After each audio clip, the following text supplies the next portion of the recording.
The Eve of Saint Agnes by John Keats. Saint Agnes Eve. Ah, bitter chill it was. The owl for all his feathers was a-cold. The hare limped trembling through the frozen grass, and silent was the flock in woolly fold. Numb were the beadsman's fingers while he told his rosary, and while his frosted breath, like pious incense from a censer old, seemed taking flight for heaven without a death. Past the sweet Virgin's picture, while his prayer he saith. His prayer he saith, this patient holy man, then takes his lamp and riseth from his knees, and back returneth, meagre, barefoot, one, along the chapel aisle by slow degrees. The sculptured dead on each side seem to freeze, imprisoned in black purgatorial rails. Knights, ladies, praying in dumb oratories he passeth by, and his weak spirit fails to think how they may ache in icy hoods and mails. Northward he turneth through a little door, and scarce 3 steps ere music's golden tongue flattered to tears this aged man and poor. But no, already had his death-bell rung, the joys of all his life were said and sung. His was harsh penance on Saint Agnes Eve. Another way he went, and soon among rough ashes sat he for his soul's reprieve, and all night kept awake, for sinners' sake to grieve. That ancient beadsman heard the prelude soft, and so it chanced, for many a door was wide from hurry to and fro. Soon up aloft the silver snarling trumpets 'gan to chide. The levelled chambers, ready with their pride, were glowing to receive 1,000 guests. The carved angels, ever eager-eyed, stared where upon their heads the cornice rests, with hair blown back and wings put crosswise on their breasts. At length burst in the argent revelry, with plume, tiara, and all rich array, numerous as shadows, haunting fairily the brain, new stuffed in youth with triumphs gay of old romance. These let us wish away, and turn sole-thoughted to one lady there, whose heart had brooded all that wintry day on love and winged Saint Agnes' saintly care, as she had heard old dames full many times declare. They told her how, upon Saint Agnes Eve, young virgins might have visions of delight, and soft adorings from their loves receive upon the honeyed middle of the night, if ceremonies due they did aright. As supplest to bed they must retire, and couch supine their beauties lily white, nor look behind, nor sideways, but require of heaven with upward eyes for all that they desire. Full of this whim was thoughtful Madeline. The music yearning like a god in pain, she scarcely heard. Her maiden eyes divine, fixed on the floor, saw many a sweeping train pass by. She heeded not at all. In vain came many a tiptoe amorous cavalier, and back retired, not cooled by high disdain. But she saw not, her heart was otherwhere. She sighed for Agnes' dreams, the sweetest of the year. She danced along with vague, regardless eyes, anxious her lips, her breathing quick and short. The hallowed hour was near at hand. She sighs amid the timbrels and the thronged resort of whisperers in anger or in sport. Mid looks of love, defiance, hate and scorn, hoodwinked with fairy fancy, all a mort, save to Saint Agnes and her lambs unshorn, and all the bliss to be before tomorrow morn. So purposing each moment to retire, she lingered still. Meantime, across the moors had come young Porphyro with heart on fire for Madeline. Beside the portal doors, buttressed from moonlight, stands he and implores all saints to give him sight of Madeline, but for one moment in the tedious hours, that he might gaze and worship all unseen, perchance speak, kneel, touch, kiss. In sooth such things have been. He ventures in, let no buzzed whisper tell, all eyes be muffled, or 100 swords will storm his heart, love's feverous citadel. For him those chambers held barbarian hordes, hyena foemen and hot-blooded lords, whose very dogs would execrations howl against his lineage. Not one breast affords him any mercy in that mansion foul, save one old beldame, weak in body and in soul.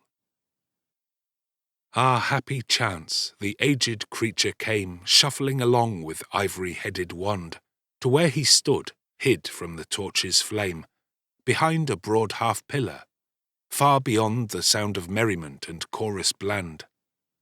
He startled her, but soon she knew his face, and grasped his fingers in her palsied hand, saying, "Mercy, Porphyro, hie thee from this place.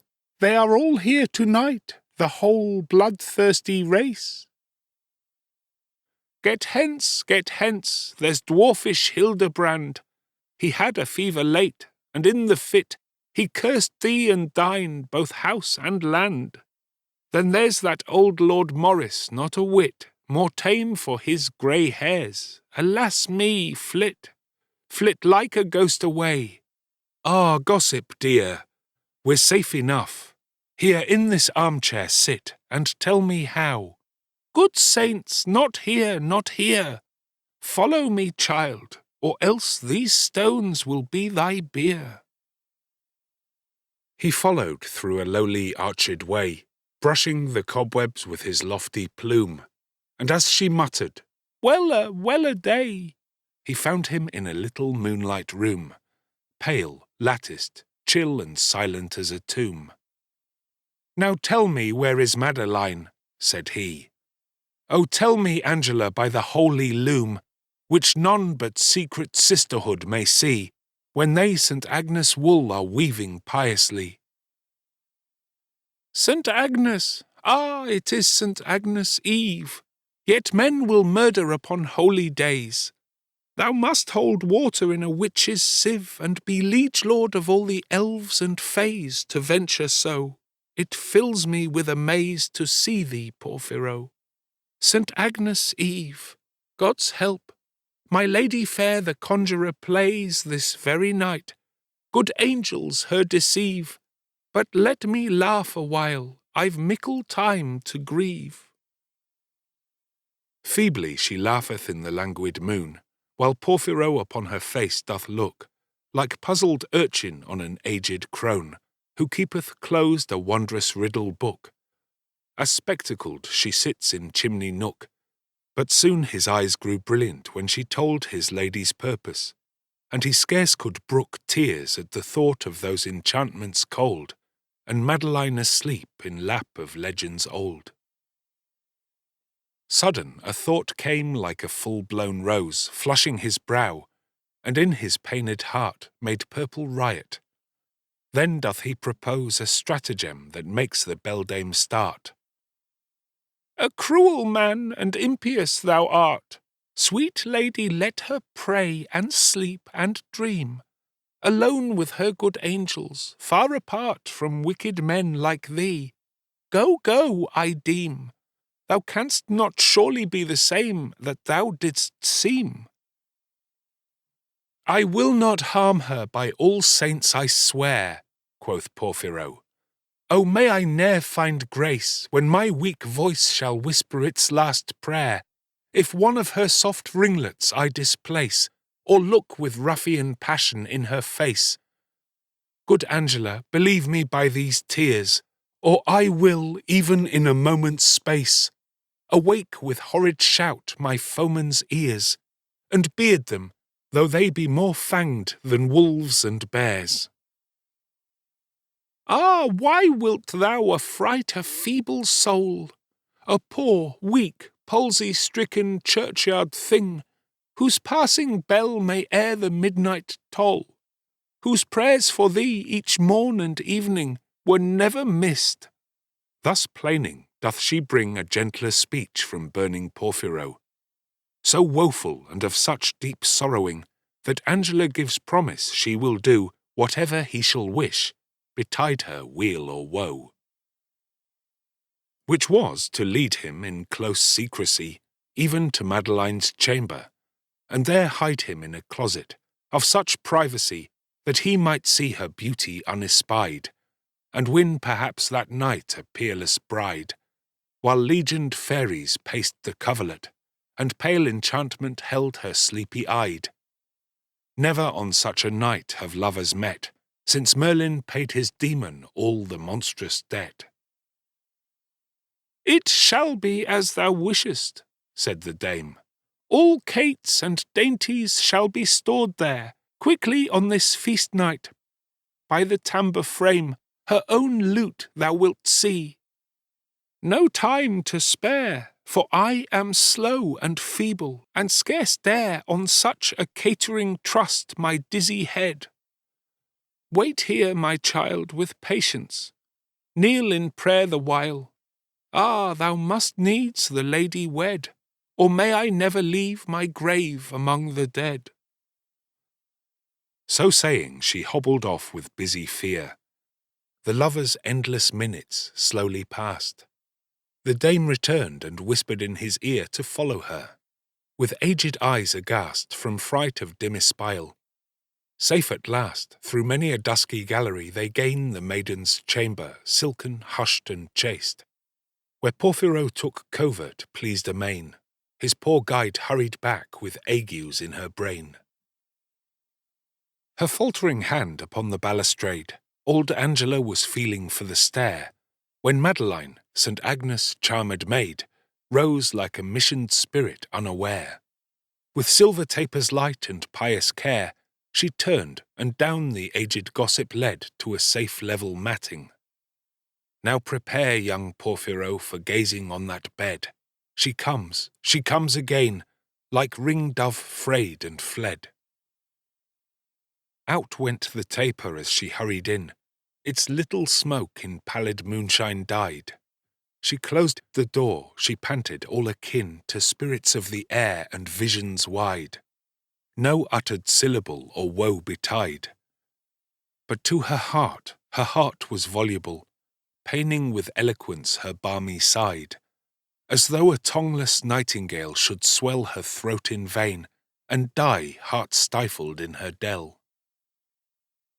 A casement high and triple-arched there was, all garlanded with carven imageries, of fruits and flowers and bunches of knot-grass, and diamonded with panes of quaint device, innumerable of stains and splendid dyes, as are the tiger moth's deep damasked wings, and in the midst, 'mong thousand heraldries and twilight saints and dim emblazonings, a shielded scutcheon blushed with blood of queens and kings. Full on this casement shone the wintry moon, and threw warm gules on Madeline's fair breast, as down she knelt for heaven's grace and boon. Rose bloom fell on her hands together pressed, and on her silver cross soft amethyst, and on her hair a glory like a saint. She seemed a splendid angel newly dressed, save wings for heaven. Porphyro grew faint. She knelt, so pure a thing, so free from mortal taint. Anon his heart revives. Her vespers done, of all its wreathed pearls her hair she frees, unclasps her warmed jewels one by one, loosens her fragrant bodice. By degrees her rich attire creeps rustling to her knees. Half hidden like a mermaid in seaweed, pensive awhile she dreams awake, and sees in fancy fair Saint Agnes in her bed, but dares not look behind, or all the charm is fled. Soon, trembling in her soft and chilly nest, in sort of wakeful swoon perplexed she lay, until the poppied warmth of sleep oppressed her soothed limbs and soul fatigued away. Flown like a thought until the morrow day, blissfully havened both from joy and pain, clasped like a missile where swart Paynims pray, blinded alike from sunshine and from rain, as though a rose should shut and be a bud again. Stolen to this paradise and so entranced, Porphyro gazed upon her empty dress, and listened to her breathing if it chanced to wake into a slumberous tenderness, which when he heard, that minute did he bless, and breathed himself, then from the closet crept, noiseless as fear in a wide wilderness, and over the hushed carpet silent stepped, and 'tween the curtains peeped, where lo, how fast she slept. Then by the bedside, where the faded moon made a dim silver twilight, soft he set a table, and half anguished threw thereon a cloth of woven crimson, gold, and jet. Oh, for some drowsy Morphean amulet, the boisterous midnight festive clarion, the kettle-drum and far-heard clarinet, affray his ears, though but in dying tone. The hall door shuts again, and all the noise is gone. And still she slept an azure-lidded sleep, in blanched linen, smooth and lavendered, while he, forth from the closet, brought a heap of candied apple, quince and plum and gourd, with jellies soother than the creamy curd, and lucent syrups, tinct with cinnamon, manna and dates, in argosy transferred from Fez, and spiced dainties every one, from silken Samarcand to cedared Lebanon. These delicates he heaped with glowing hand, on golden dishes and in baskets bright, of wreathed silver, sumptuous they stand in the retired quiet of the night, filling the chilly room with perfume light. And now, my love, my seraph fair, awake. Thou art my heaven, and I thine eremite. Open thine eyes for meek Saint Agnes' sake, or I shall drowse beside thee, so my soul doth ache. Thus whispering, his warm, unnerved arm sank in her pillow. Shaded was her dream by the dusk curtains. 'Twas a midnight charm, impossible to melt as iced stream. The lustrous salvers in the moonlight gleam. Broad golden fringe upon the carpet lies. It seemed he never, never could redeem from such a steadfast spell his lady's eyes. So mused awhile, entoiled in woofed fantasies. Awakening up, he took her hollow lute, tumultuous, and in chords that tenderest be, he played an ancient ditty, long since mute, in Provence, called La Belle Dame sans Merci, close to her ear, touching the melody. Wherewith disturbed, she uttered a soft moan. He ceased, she panted quick, and suddenly her blue afraid eyes wide open shone. Upon his knees he sank, pale as smooth sculptured stone. Her eyes were open, but she still beheld, now wide awake, the vision of her sleep. There was a painful change, that nigh expelled the blisses of her dream so pure and deep, at which fair Madeline began to weep, and moan forth witless words with many a sigh, while still her gaze on Porphyro would keep, who knelt, with joined hands and piteous eye, fearing to move or speak, she looked so dreamingly. "Ah, Porphyro," said she, "but even now thy voice was at sweet tremble in mine ear, made tunable with every sweetest vow, and those sad eyes were spiritual and clear. How changed thou art, how pallid, chill, and drear! Give me that voice again, my Porphyro, those looks immortal, those complainings dear. O leave me not in this eternal woe, for if thou diest, my love, I know not where to go." Beyond a mortal man impassioned far, at these voluptuous accents he arose, ethereal flushed and like a throbbing star, seen mid the sapphire heaven's deep repose. Into her dream he melted, as the rose blendeth its odour with the violet. Solution sweet. Meantime the frost wind blows, like love's alarum pattering the sharp sleet against the window panes. St. Agnes' moon hath set. "'Tis dark, quick pattereth the floor-blown sleet. This is no dream, my bride, my Madeline. 'Tis dark, the iced gusts still rave and beat. No dream, alas, alas, and woe is mine. Porphyro will leave me here to fade and pine. Cruel, what traitor could thee hither bring? I curse not, for my heart is lost in thine, though thou forsakest a deceived thing, a dove forlorn and lost with sick unpruned wing. My Madeline, sweet dreamer, lovely bride, say may I be for aye thy vassal blessed, thy beauty's shield, heart-shaped and vermeil-dyed. Ah, silver shrine, here will I take my rest, after so many hours of toil and quest, a famished pilgrim, saved by miracle. Though I have found, I will not rob thy nest, saving of thy sweet self, if thou thinkest well to trust, fair Madeline, to no rude infidel. Hark! 'Tis an elfin storm from fairyland, of haggard seeming, but a boon indeed. Arise, arise, the morning is at hand, the bloated wassailers will never heed. Let us away, my love, with happy speed. There are no ears to hear, or eyes to see, drowned all in Rhenish and the sleepy mead. Awake, arise, my love, and fearless be, for o'er the southern moors I have a home for thee. She hurried at his words, beset with fears, for there were sleeping dragons all around, at glaring watch, perhaps with ready spears. Down the wide stairs a darkling way they found. In all the house was heard no human sound. A chain-drooped lamp was flickering by each door. The arras, rich with horseman, hawk and hound, fluttered in the besieging wind's uproar, and the long carpets rose along the gusty floor. They glide like phantoms into the wide hall, like phantoms to the iron porch they glide, where lay the porter in uneasy sprawl, with a huge empty flagon by his side.